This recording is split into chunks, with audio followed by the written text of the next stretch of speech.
Hi everyone, I hope you're having a great day today and welcome to the Legendary Sage channel. Now today I'm going to be doing an in-depth biography and rundown on a fan favorite and a personal favorite character of mine also. He's known as the best there is at what he does, and of course I'm talking about Wolverine, also known as Logan. Now I also feel like this video is very timely and appropriate because we recently got the last installment of the Wolverine movie series that have been in theaters lately. And it's simply titled Logan. And this movie is loosely based off of the Old Man Logan series in comic books about a dystopian future where Logan is getting older. He's showing signs of aging and his healing factor is slowing down and all of this good stuff. But I won't go into that. But I think it was a pretty good send-off for Hugh Jackman, who has done an outstanding job playing Wolverine in the movies in recent years. Now, Wolverine was born by the name James Howlett. But of course, he also goes by Logan. Wolverine is 5'3" tall and weighs 195 pounds. So he's known as Runt by many people lovingly in the Marvel Universe. Now, Wolverine possesses a healing factor, as it's called, that allows him to recover from almost any injury within a matter of seconds. And also his skeleton has been laced with the fictional unbreakable metal called adamantium. And so this makes his bones and his claws nearly unshatterable. Now, Wolverine possesses 3-foot-long adamantium claws that do retract from either hand into his forearm. Now, these claws are capable of slicing through almost any substance known in the Marvel Universe. So as you can see, Wolverine is extremely durable, and he is a force to be reckoned with. Now, James Howlett, as Wolverine is known as, was born at the turn of the century. And so one day he would become the feared Wolverine, although he was a sickly child growing up. So he was born with this mutant gift for healing. And so this started happening around his adolescent days. He started realizing these gifts that he had. Now, he had razor sharp claws that were made of bone before they were laced with the adamantium. And this fact first was brought to his attention during a domestic dispute where he accidentally unsheathed his claws for the first time and killed his assailant. Now, he was forced by his nature to leave behind the pampered world that he grew up in, and so he began a life of wandering, moving from place to place. His own healing factor acted upon his mind to suppress the traumatic memories of his childhood, which left him to be a man without a past. Now, over the years, he took a succession of little menial jobs here and there, building up his strength and stamina, and losing himself in the repetitiveness of simple work. He had also adopted the name Logan after the groundskeeper at the Howlett estate, who might have actually been his real father. This has never been clearly addressed, but this is the going theory now. Logan lived the life of a drifter, moving from one adventure to another, learning all there was to know about fighting along the way. He fought in both world wars, spent time in Japan, and made his home away from home in the tiny city of Madripoor, a haven for smugglers and pirates. His healing factor prolonged his natural lifespan, making him appear far younger than he truly was. And for a time, he operated as a secret agent for the Canadian government, a vocation and association that would come to have pretty serious ramifications on his future. A secret project of the Canadian government was attempting to create a super soldier along the lines of the famous Captain America. And so he was kidnapped and used as a guinea pig, now referred to as Weapon X by the Canadian government. And he was subjected to unimaginable tortures by his captors, attempting to mold him in their liking.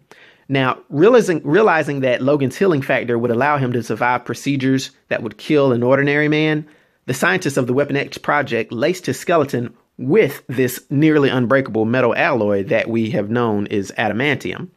They also attempted to control his mind by brainwashing, which only served to scramble his memories even further. But eventually they could contain Logan no more. Reduced to a bestial state, Logan did break free, annihilated the Weapon X project and all of its personnel, and fled into the Canadian wilderness. He lived there many years, hunting game to survive. Now, a chance meeting with James MacDonald Hudson and his wife Heather put Logan on the road back to humanity. They took the Beast Man into their home and nursed him back to health, and Hudson was a scientist working for the Canadian government, where he had developed a battle suit that he had hoped would make him a hero on par with the newly revealed American group, the Fantastic Four. Now, attempting to put together an equivalent team of Canadian superheroes, Hudson brought Logan into Alpha Flight, where he was given the codename Wolverine. Hudson had intended for Wolverine to be the leader of this new strike force, but all that changed when a man in a wheelchair entered the scene. Now, this was Professor X, the mutant telepath who had founded the clandestine team of mutant heroes known as the Xmen. Recognizing Wolverine's mutant nature, Professor X offered him a place among the others of his kind, and Wolverine quickly accepted Xavier's offer and went to live in his school for gifted youngsters, which doubled as the X-Men's headquarters. While his savage nature initially alienated him from fellow mutants, Wolverine found friendship among them and came to be one of the strongest believers in Professor X's dream of coexistence between mutants and normal humans, though this belief was tinged with a healthy bit of cynicism and disbelief. In addition to his duties as an X-Man, Wolverine joined the New Avengers. He continued to work with the Underground Avengers, who formed the core of Captain America's resistance during the Civil War. Now, he helped restore reality after the Scarlet Witch had a breakdown and altered everything as well. And when most things turned back to normal on M-Day, he not only retained his powers, but regained all of his lost memories as well. So since then, Wolverine discovered that Romulus, who was the leader of the Lupines, had engineered the death of his wife Itsu and torn her unborn son from her womb. He erased many of Wolverine's memories and trained the child named Daken to be a ruthless killer. Now, this was unfortunate because knowing that Daken was trained to kill him, Wolverine had the Winter Soldier hire Deadpool to assassinate him. Now, the Winter Soldier put a carbonadium bullet in Daken's head instead, which kept his healing factor from kicking in, but he did stay alive. And Wolverine then took his son away to see if he could free him from the evil influence of Romulus, but Sebastian Shaw kidnapped Daken. In the resulting conflict, Daken's memories were repaired, and he agreed to join his father in the fight against Romulus. Before they could manage this, however, a wedge was driven between them, and Daken joined the Dark Avengers that Norman Osborn, also known as Green Goblin, assembled, wearing his father's costume and taking his code name. Wolverine and Daken clashed several other times, and eventually Daken formed his own brotherhood of evil mutants to capture and kill Wolverine and destroy his reputation as well. Eventually, Wolverine turned the tables on him and drowned him. Another notable moment in Wolverine's history happened when a mysterious group of Wolverine's enemies, called the Red Right Hand, helped a demon possess his body and sent his spirit to hell. While he struggled to find a way back, his possessed form, which was known as Hellverine, which had all of his powers but none of his humanity, went on a killing spree. Now, even Wolverine's most powerful friends couldn't stand against the Hellverine. He was literally a beast unchained. But in an effort to regain control, Wolverine hunted the devil himself with the help of Puck and a man he later realized was the first person he had ever killed, his father. With the help of Ghost Rider, Hellstorm, Mystique, and his ex-girlfriend, reporter Melita Garner, Wolverine returned from hell and expelled the demon. Wolverine then hunted down the Red Right Hand, determined to kill every one of its members. He first had to fight his way through their muscle, a group of mercenaries known as the Mongrels. After he slaughtered them, he discovered that the members of the Red Right Hand preferred to commit suicide rather than die at his hand. To make matters worse, Wolverine discovered that the Mongrels group he had killed had all been his own illegitimate children.